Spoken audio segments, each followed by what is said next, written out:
Human rights activists have accused the Assad regime of killing more than 4,000 Syrian civilians in indiscriminate air raids over the last 9 months. Human Rights Watch say the attacks on bakeries, bread lines and hospitals in the north of the country amount to war crimes. The claims come as Channel 4 prepares to broadcast exclusive new footage of air raids on a Syrian village. We should warn you that this report from our chief correspondent Alex Thomson does contain some very distressing images. Filmmaker Ollie Lambert is in the rebel-held Sunni village of Al-Bara.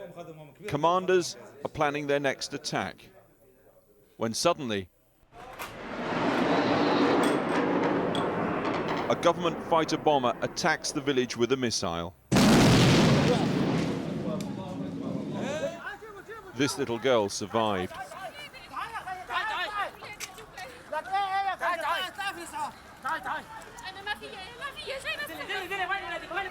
More children brought out alive.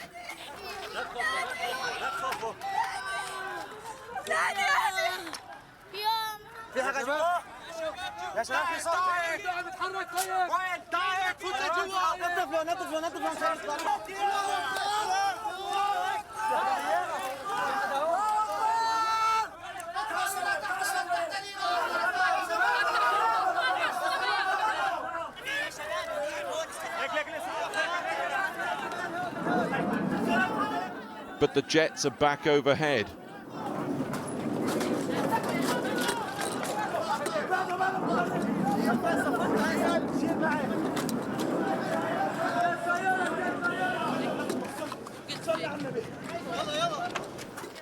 Human Rights Watch say regular airstrikes started last July.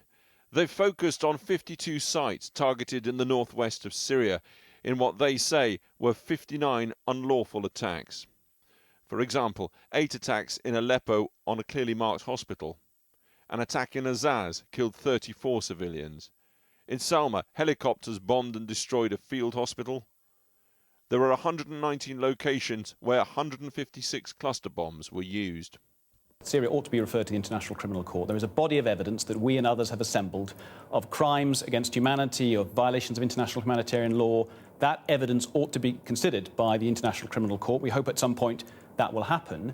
And some of the people that made these decisions to fire indiscriminately where civilians are living, that those people will stand to account for those crimes. And we've made that argument very strongly. It may not happen immediately because, of course, the Russians and Chinese continue to resist that. Back in Al-Bara, they know what's coming.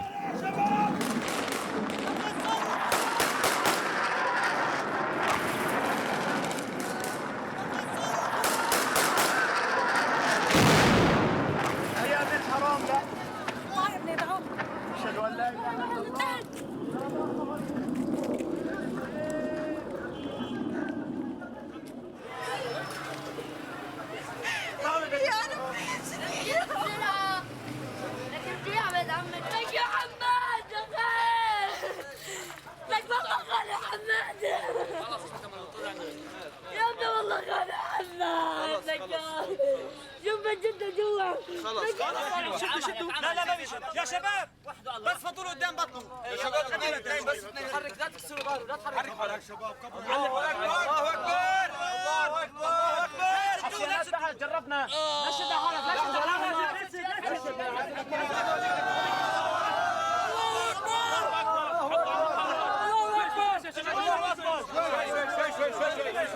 اكبر روح لك يا خلق كل العين يا But this is a war in which rebels fight in civilian areas, in effect using civilians as one vast human shield. It is a war.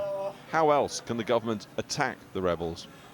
International law is very clear that warring parties cannot recklessly attack civilian areas and need to go to make reasonable steps to ensure they're not putting civilians in jeopardy. Like what? Not firing at a hospital where lots of people are going into that hospital. People are currently being treated in the hospital. Back in Al-Bara, at least 17 people have been killed by the 2 airstrikes. And one man says he'll answer civilian blood with more civilian blood. اقسم بالله العظيم اقسم بالله العظيم لناخذ الدار منك يا بشار من العلويين ومن المدنيين مثل ما تقتل من اخواننا المسلمين لناخذ الدار من المدنيين من العلويين من كل ضيعة بدنا نقتلهم بإذن الله.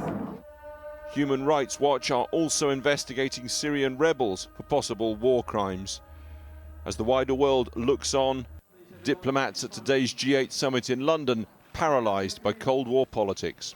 The world has failed so far in its responsibilities and continues to do so. The United Nations Security Council, as I've said in Parliament the last time we discussed this, has not fulfilled its responsibilities on Syria because it is divided.